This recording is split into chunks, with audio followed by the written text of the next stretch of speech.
저는 사도행전 2장 37절에서 42절을 본문으로 오늘 주제는 이렇게 한번 정해보았습니다. 한번 따라 하실까요? 예수 공동체를 이루는 교회. 그리스도인들에게 이 단어는 익숙합니다. 예수님도 알고 공동체도 알고 교회도 압니다. 그런데 예수님을 모르는 사람들에게 교회를 설명하면 교회면 교회지 예수 공동체 뭘까? 그 의미가 마음에 딱 다가오지 않을 수도 있을 것입니다. 오순절 성령 강림 이후에 비로소 교회라는 독특한 공동체가 세상의 모습을 드러냅니다. 어떤 사람들이 교회를 개척하려면 오늘날 말이죠, 준비하는 시간이 있을 겁니다.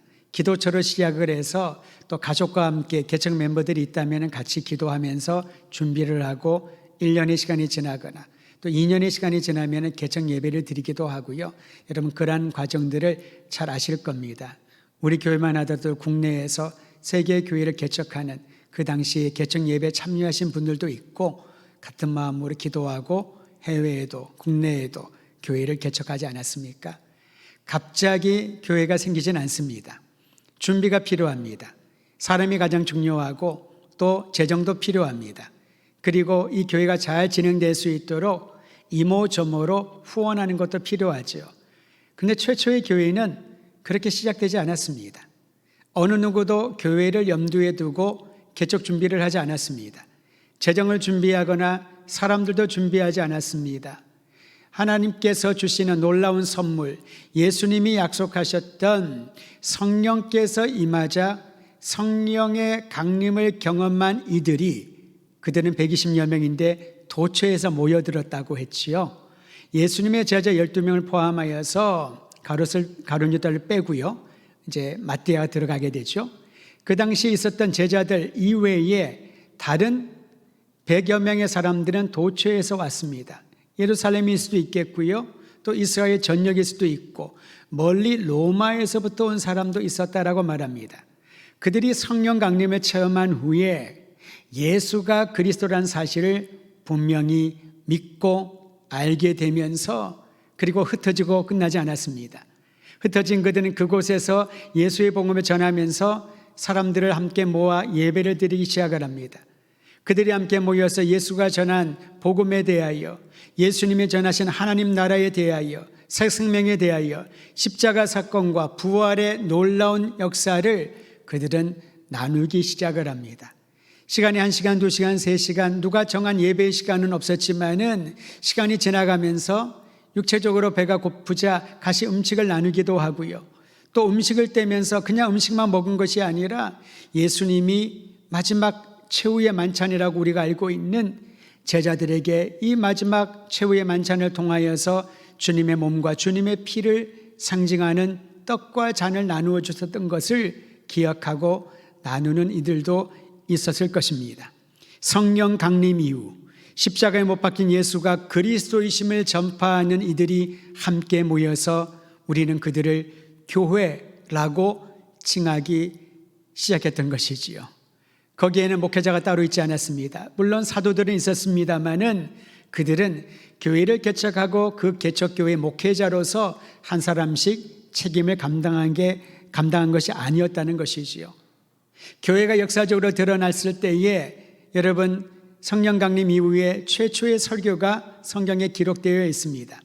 우리는 베드로의 오순절 설교라고 알고 있습니다마는 여러분 이 설교의 그 배경을 다시 한번 볼 필요가 있습니다. 사도행전 2장 14절 말씀을 같이 한번 읽을까요? 설교에 대한, 베드로의 오순절 설교를 알려져 있는 이 설교에 대한 첫 부분을 함께 읽도록 하죠. 14절입니다. 시작. 베드로가 11사도와 함께 서서 소리를 높여 이르되 유대인들과 예루살렘에 사는 모든 사람들아, 이 일을 너희로 알게 할 것이니 내 말에 귀를 기울이라. 여러분 어떤 정치적인 중요한 이슈를 또 얘기를 할 때에 대통령의 대변인이나 또 그 당의 책임자가 대변인들이 대부분이겠죠. 앞에 서서 얘기를 합니다. 그런데 그 얘기는 본인의 의견도 포함되어 있지만은 자신들이 취하고자 하는 그러한 중요한 결론을 대신 얘기를 하죠. 그리고 주변에 사람들이 함께 서 있습니다. 베드로가 오순절 설교를 할 때 그러한 장면을 한번 떠올리시면 됩니다. 지금 제가 강단에 혼자 서 있지요. 그런데 예수의 복음을 전할 때에 저와 함께 동역하는 장로님들이, 안수 집사님들이, 권사님들이 함께 제 옆에 서 있고, 제가 그들을 대표하여서 성령 강림 역사 이후에 주님이 주신 놀라운 메시지를 대표로 선언하는 거죠. 이게 베드로의 오순절 설교의 모습입니다. 그러니까 베드로가 혼자 고안해서 전하는 메시지가 아니라 성령 강림을 경험한 모든 이들을 대표하여서, 특히 11사도가 함께 서 있는데 그 중에 대표자격인 베드로가 말씀을 전했던 것이지요. 베드로의 오순절 설교는 복음의 진수를 요약한다라고 할 수가 있습니다. 베드로의 설교를 들었던 이들은 이러한 반응이 생겼습니다. 마음이 찔렸다. 여러분, 마음이 찔리면 두 가지 반응이 나오죠. 부정적인 반응은 마음이 찔려서 내 가슴을 찌른 저 사람을 어떻게 하면 제거할까? 어떻게 하면 저 입을 막아버릴까? 그런 생각이 들 것입니다. 그런데 긍정적인 면에서 마음이 찔렸다라고 하는 것은 자신의 죄를 깨닫는 그런 역동적인 모습을 보여주는 것이지요. 베드로의 설교를 들었던 이들은 마음의 찔림을 받고, 그러면 우리가 어떻게 해야 될까? 라고 질문하기 시작을 합니다. 여러분, 이것이 바로 성령께서 역사하고 계시다는 아름다운 현장인 것이지요. 아무리 달변을 얘기를 하고 아무리 좋은 얘기들과 많은 박학다식한 얘기들을 전한다 하더라도 그것이 한쪽 귀에서 다른 귀로 흐르거나 그 시간은 들었지만은 이 자리를 떠나는 순간에 까맣게 잊어버리는 나의 삶과 나의 가슴을 울리는 메시지가 아니라면은 무슨 의미가 있을까요? 그러므로 여러분, 우리가 함께 말씀을 대할 때에 말씀을 선포하는 자나 말씀을 듣는 사람이나 성령에 감동하셔서 그 메시지가 나의 가슴을 치고 나의 마음을 찌르고 내가 주님 앞에 반응할 수 있는 그러한 예배의 시간이 될 수 있도록 우리는 간곡히 기도하며 기대하고 나아가야 할 것입니다. 복음의 진리에 대해 무지했던 이들이 굳게 닫혀 있던 마음의 문이 움직이기 시작합니다. 그러한 이들을 향하여 베드로는 명확한 소리로 얘기를 합니다. 세 가지를 얘기를 하는데요. 죄의 자복과 회개를 하여라. 회개하여라. 두 번째는 예수 그리스도의 이름으로 세례를 받아라. 세 번째는 죄 용서받았다는 확신을 가지라라는 것입니다. 먼저 여러분, 회개와 세례는 자신의 죄를 예수 그리스도의 이름으로 용서받았다는 그런 믿음의 행위인 줄 아시길 바랍니다.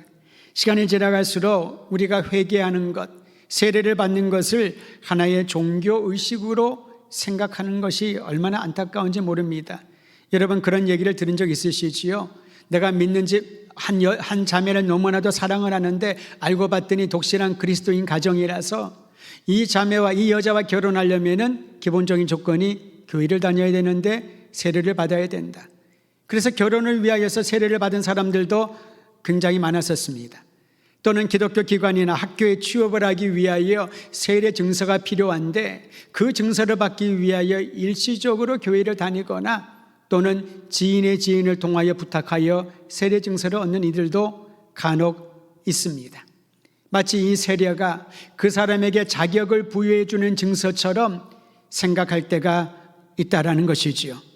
회개는, 동시에 세례는 예수님을 믿음으로 나에게 새로운 인생이 열렸다라고 하는 믿음의 출발점인 줄 알고, 저는 우리 더드림교회 성도들이 그저 아무에게나 세례를 주고 세례를 받으라고 권하는 것이 아니라 먼저 예수를 구주로 믿고 자신의 죄를 철저하게 고백하는 믿음의 행위 이후에 세례를 받을 수 있는 그런 과정이 있기를 간절히 소망하는 것입니다. 예수 그리스도를 믿고 죄 용서의 은총을 입은 자들에게 주시는 약속이 있습니다. 한번 따라하시지요. 성령의 선물. 다른 또 번역에서는 성령을 선물로 주신다고 말합니다. 다시 말하면 여러분, 성령으로 충만하고 성령의 기프트, 성령의 은사를 받게 된다라는 것이지요.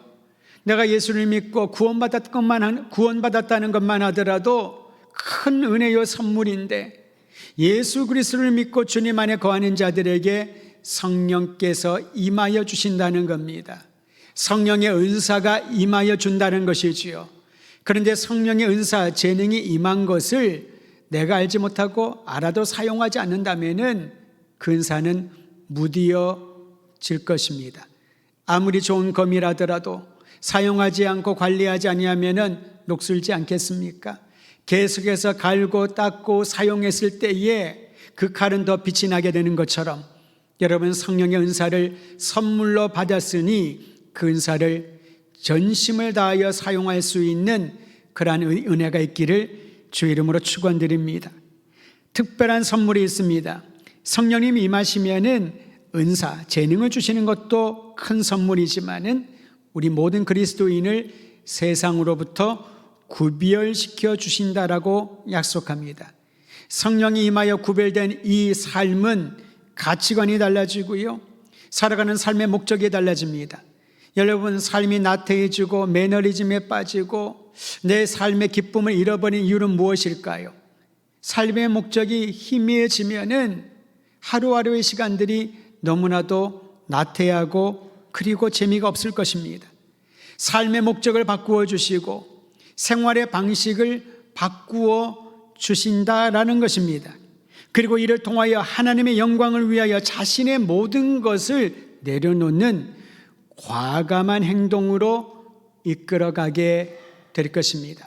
저는 그리스도인된 우리 모두가 성령께서 우리를 구별하여 주시고 다른 의미에서 세상과 전혀 다른 삶의 방식과 가치관을 갖게 하시는 이 아름다운 삶을 날마다 누리고 연습하고 또 훈련받기를 간절히 소망합니다. 그런데 여러분, 이러한 구원의 선물은, 성령의 은사를 재능을 주신다는 이 약속은, 성령께서 우리를 세상과 전혀 다른 것들로 바꾸어 주신다는 이 놀라운 약속은 하나님이 부르신 모든 사람에게 주어졌다라는 사실입니다. 하나님이 택하신, 하나님이 부르신 모든 사람에게 주어졌다. 베드로가 전했던 이 메시지는 당시 설교를 듣던 모든 사람들에게 충격이었습니다. 물론 당시 예루살렘에는 유대인들이 대다수였고요, 또 절기를 지키러 온 유대교로 개종한 이방인들도 상당히 많았었습니다. 하나님께서 약속하신 성령의 약속은, 축복은 주님이 부르시는 모든 사람들에게 주어진다. 이것은 그들에게, 우리는 너무나도 많이 들어서 생소하지 않을 수 있겠습니다만은 당시 그들에게는 너무나도 새로운 메시지였던 것이지요. 구원은 오직 선민 이스라엘을 위한 것이었는데, 아브라함의 자손이만이 하나님의 구원의 반열에 오를 수가 있는데, 그런데 베드로는 성령에 충만하여 하나님의 구원의 대상의 영역이 확대되었다라는 것을 가르쳐주고 있습니다. 이것은 처음부터 하나님의 구원의 계획이었습니다. 모든 민족을 주님의 자녀 삼기 위하여 아브라함을 택하신 거죠. 이스라엘을 선택하신 겁니다. 동일하게 오늘날 하나님께서 여러분의 가정을 그리스도를 믿는, 예수 믿는 사람 가정으로 삼기 위하여 여러분을 택하신 것이고, 여러분의 부모님을 택하셨고, 또 그 윗대에 예수를 처음 믿을 수 있는 은혜를 허락하여 주셨던 것이지요. 아무도 관심을 두지 않고 어떤 면에서는 가장 살기 힘든 나라 중에 하나라고 여겼던 우리 조선 땅에 복음을 들고 선교사를 보내주고, 선교사가 오기 이전에 만주와 일본에 간 많은 우리 조선 선조들이 복음을 접하고 교회를 개척하고 성서를 번역했다는 것, 여러분, 이 모든 것이 하나님의 섭리요 주님이 부르신 자들에게 구원의 은총이 임한다는 이 약속의 성취인 것이지요. 사도행전 2장 39절은 오늘날 우리를 위한 복음을 주시겠다는 하나님의 약속인 줄을 믿고, 이제 부름받은 여러분과 제가 아직도 복음을 듣지 못하였거나 복음을 거부한 이들에게 예수 그리스도의 복음을 전하는 일에 박차를 가해야 할 것입니다. 베드로가 복음을 선포하는 과정을 보면 여러분, 참 강렬한 하나님의 역사를 봅니다. 사람들의 마음이 열리는 것도 주님의 역사인데요, 또 다른 면의 역사는 베드로의 모습에서 발견합니다. 베드로는 어부 출신이었지요. 바다에 관한 한, 특히 갈릴리 호수에 관한 한 베드로는 박사였습니다. 그런 모든 절기마다 어떤 물고기가 어디에서 잘 잡히는지를 삶을 통하여 익혔었지요. 그는 타고난 그리고 성장한 배경이 어부 중에 어부였습니다. 그러니까 물고기에 관해서 갈릴리 호수에 대해서 얘기를 할 때 할 말이 많았을 겁니다.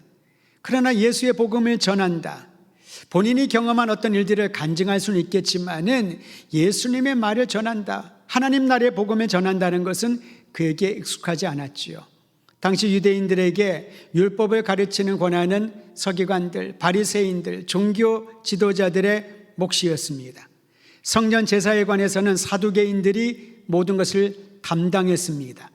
그런데 여러분, 오늘 말씀해 보니까 베드로가 여러 가지 말로 복음을 확실히 증거했다라고 말씀하고 있습니다. 여러 가지 말로 베드로가 복음을 증거했다라고 말이죠. 여러분, 어떻게 이런 일이 가능할까요? 저는 이것이 기적이라고 봅니다. 사실 베드로는 말보다는 행동이 앞서는 사람이었습니다. 또는 말과 행동이 동시에 나타나는 사람이었죠. 누군가를 설득하는 일에는 베드로가 좀 서툴렀습니다. 오죽하면 예수님께서 십자가 고난에 대하여 말씀하셨을 때에 예수님, 그러시면 안 될 것 같은데요, 예수님 이렇게 하면 얼마나 좋을까요? 주님을 설득하듯이 대화한 것이 아니라 주님을 책망했다, 꾸짖었다라고 합니다. 주님, 그런 말씀하지 마십시오. 그런 일이 일어나서는 안 되고 일어날 수도 없습니다. 왜 그렇게 마음 약한 얘기를 하나요? 제자가 예수님을, 스승을 꾸짖었던 것이지요. 이게 베드로입니다. 왜냐하면 좋은 말로 설득하고 설명하는 것을 그는 훈련도 받지 못했고 그의 성향과는 전혀 맞지 않았었습니다. 그의 말은 거칠었습니다. 직설적이었고 행동이 앞섰지요. 예수님을 부인하지 않겠다고 그는 3번이나 맹세하지 않았습니까? 바다 위를 걷겠다고 주님께 요청을 합니다. 물론 빠져들어갔지만 말이죠. 변화산에서 예수님과 엘리야와 모세를 보면서 거기에서 집을 짓게 지어놓겠다고, 움막을 짓겠다라고 그는 즉흥적으로 말을 합니다. 그리고 실제로 그렇게 했을 거예요. 대제사장의 종 말고의 귀를 그가 갖고 있는 칼로 잘라버립니다. 그리고 부활한 이후에 예수님을 바라보면서 저 해변에 서 있는 분이 예수님인 걸 알고 다른 제자들은 노를 저어 배를 움직여서 해변으로 가는데 그는 그냥 바닷속으로 뛰어들지 않습니까? 이게 바로 베드로였습니다. 그런데 오늘 본문에 보면은 베드로가 여러 가지 말로 복음을 증거하고 확증시켰다라는 거지요. 여러분, 간혹 우리는 저는 언변이 뛰어나지 않아서요, 저는 성경의 지식이 부족해서요, 교사는 못합니다. 누군가를 가르치고 누군가를 양육하는 거 저는 경험이 없어서 못합니다.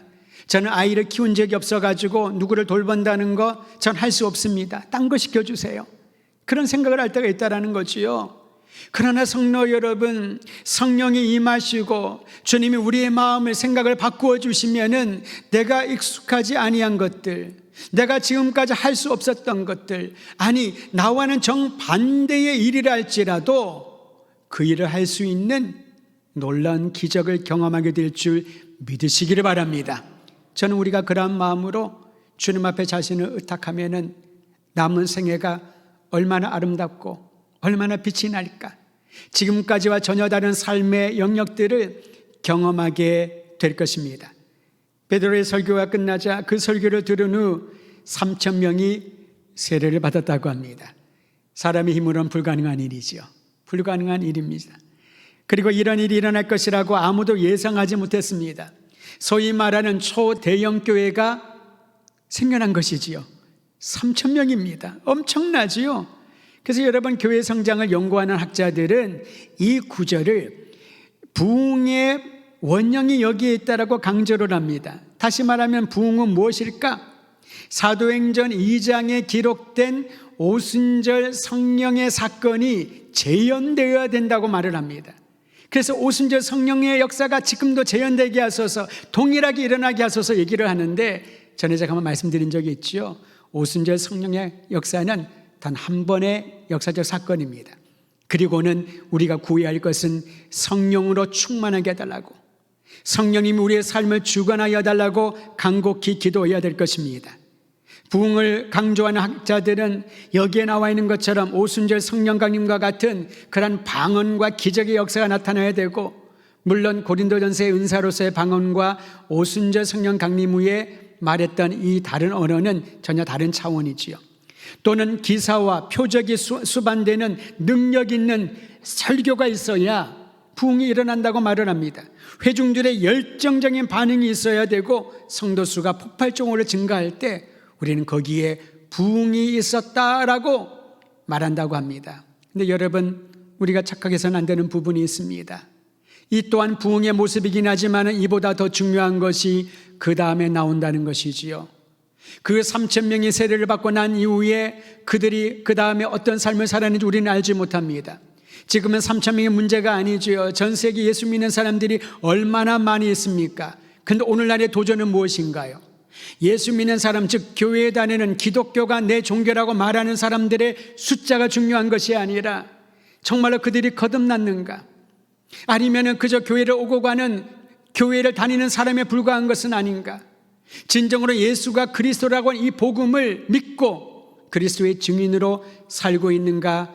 아니면 일주일에 한 번 교회를 나가주는 썬데이 크리스찬이요, 세상에서는 세속적인 가치관을 따라서 전혀 그리스도인이 아닌 삶을 살고 있는 것은 아닌가?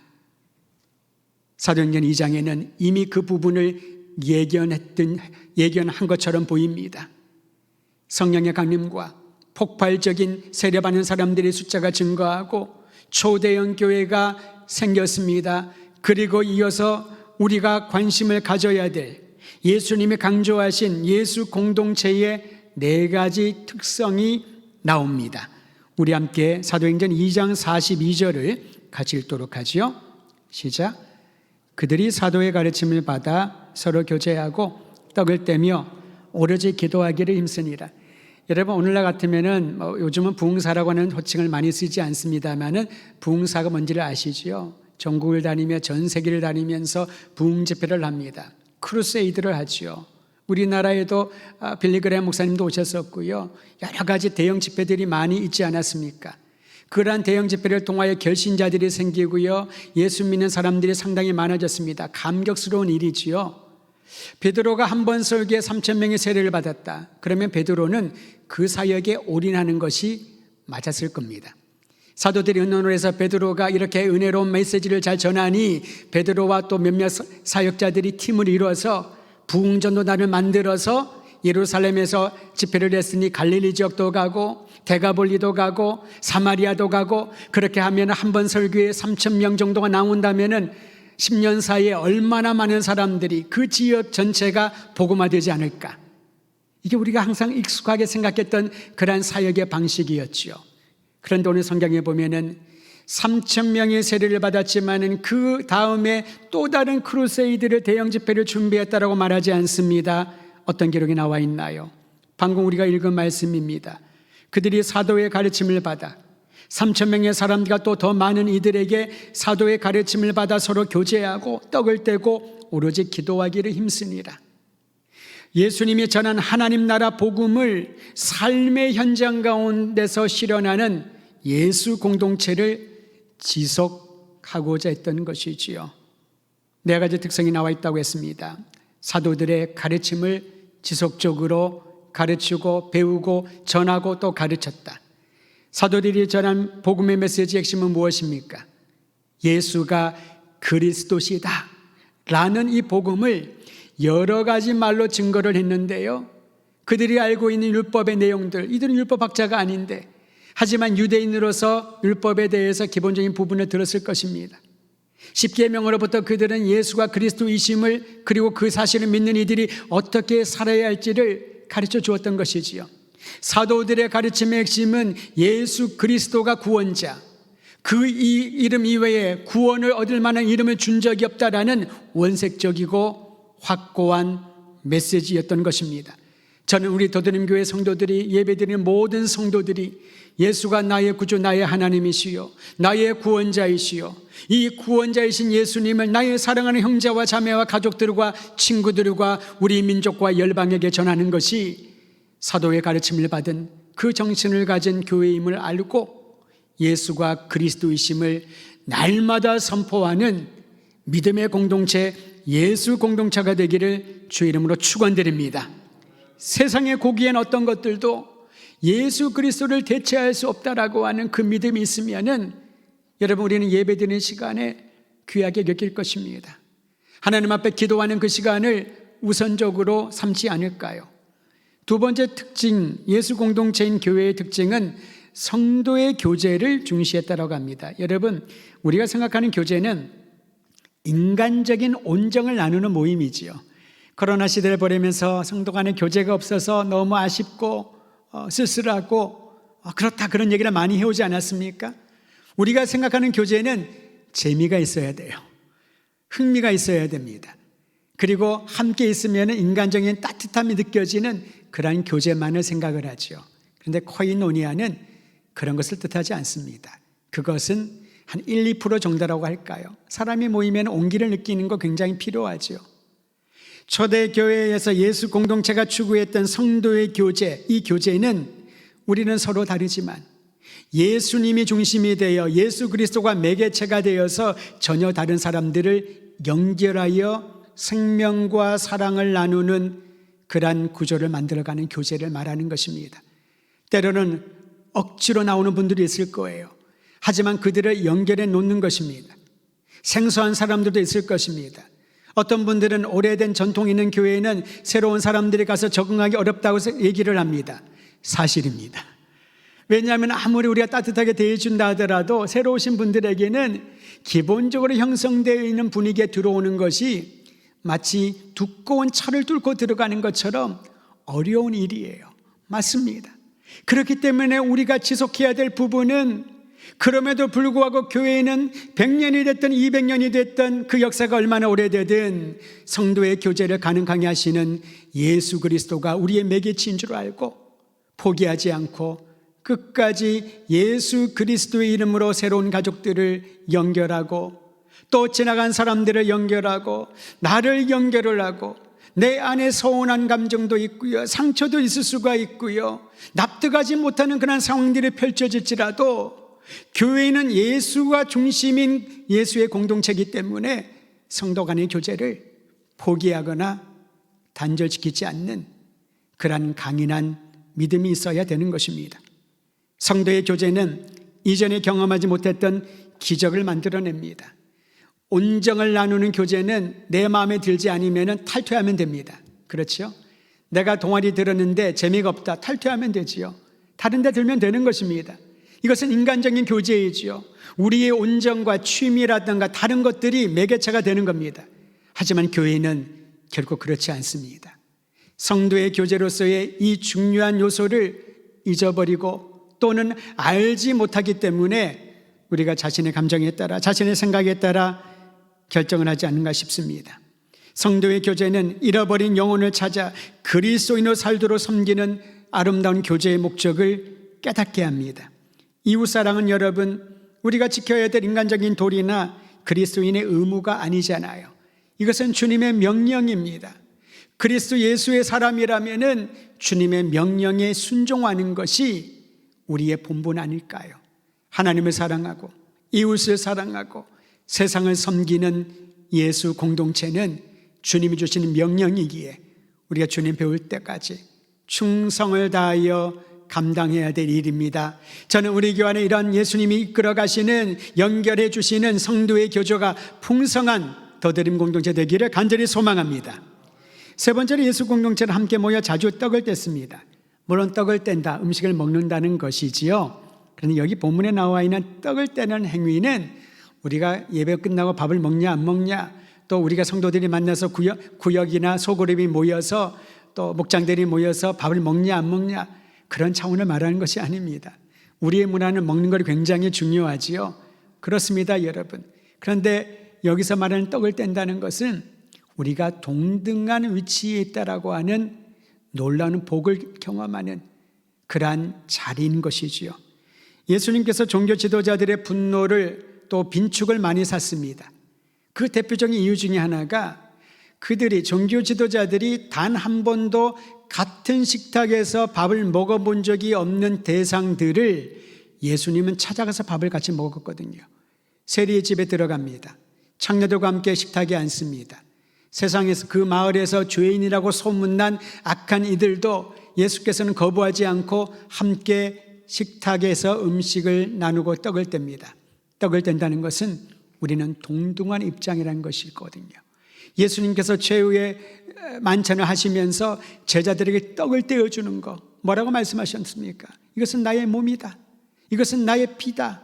주님께서는 당신의 몸과 피에 제자들이 함께 동참하고 한 공동체 한 몸이라는 것을 교회가 날마다 확인할 수 있도록 떡을 떼는 이 아름다운 행위를 권하고 실제로 초대교회가 그렇게 했던 것이지요. 저는 우리가 함께 식사를 할 때도 이런 의미를 되새겼으면 좋겠습니다. 함께 식사하는 이 형제는, 내 앞에 앉아있는 이 자매는 우리는 그리스도 예수 안에서 한 형제요 한 가족이요 한 몸이란 사실을 음식을 먹을 때마다, 함께 떡을 뗄 때마다 고백하고 되새기기를 바랍니다. 네 번째 마지막 특징은 예수 공동체는 기도에 힘썼습니다. 물론 유대인들이 주리였던 초대교회 성도들은 기도가 습관화되어 있었지요. 여러분 다니엘도 기억하시지요? 예루살렘 성전을 향하여 그가 하루에 3번 기도하지 않습니까? 정한 시간에 기도를 합니다. 그러니까 한편으로는 습관화된 이 기도가 몸에 배어있는 이 기도가 그들에게는 기도에 있어서 모일 때마다 오로지 기도에 힘쓰는데 큰 유익이 있었던 것 같습니다. 우리가 40일을 정하여 기도에 훈련하는 것도 여기에 있는 것이지요. 기도의 습관을 갖는 것입니다. 저는 참 고맙습니다. 최근에 성도들이 저에게 이전보다 더 많이 연락이 옵니다. 목사님, 이를 위해서 좀 기도해 주셔요. 간절한 기도가 필요합니다. 또 우리 성도들도 서로에게 나누기를 바랍니다. 이러한 기도를 해 주십시오. 간절한 기도가 필요합니다. 성도들이 함께 모일 때마다 초대교회는 교회의 출현은 오로지 기도에 힘썼는데요, 그저 습관에 따라 기도한 것이 아니라 초대교회의 독특성은 여기에 있습니다. 예수의 이름으로 오로지 기도에 힘썼던 것이지요. 예수님께서 제자들에게 하신 말씀, 기도에 관한 말씀이 많이 있습니다. 두드려라, 구하라, 찾으라, 그런 말씀들이 있지만은 저는 예수님의 기도의 말씀을, 기도의 도전을 생각할 때마다 항상 인용하는 구절이 있습니다. 이 구절만 찾고 함께 기도하도록 하죠. 마가복음 11장 24절 여러분 한번 찾아주시길 바랍니다.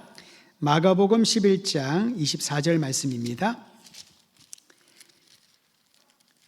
찾으셨으면 우리 11장 24절 말씀을 큰 소리로 함께 읽고 오늘날 초대교회의 연장선에 있는 우리 도드림교회가 기도할 때 이 말씀을 붙들고 기도하길 바랍니다. 11장 24절입니다. 시작. 그러므로 내가 너희에게 말하노니 무엇이든지 기도하고 구하는 것은 받은 줄로 믿으라. 그리하면 너희에게 그대로 되리라. 할렐루야. 여러분, 우리가 시간을 정해놓고 하루에 1시간 이상 기도하기를 소원하며 훈련하고 있지 않습니까? 주님의 말씀입니다. 내가 너에게 말하노니 무엇이든지 기도하고 구하는 것은 받은 줄로 믿으라. 주님의 응답입니다. 물론 그 응답의 때가 내가 생각하는 때가 아닐 수도 있지요.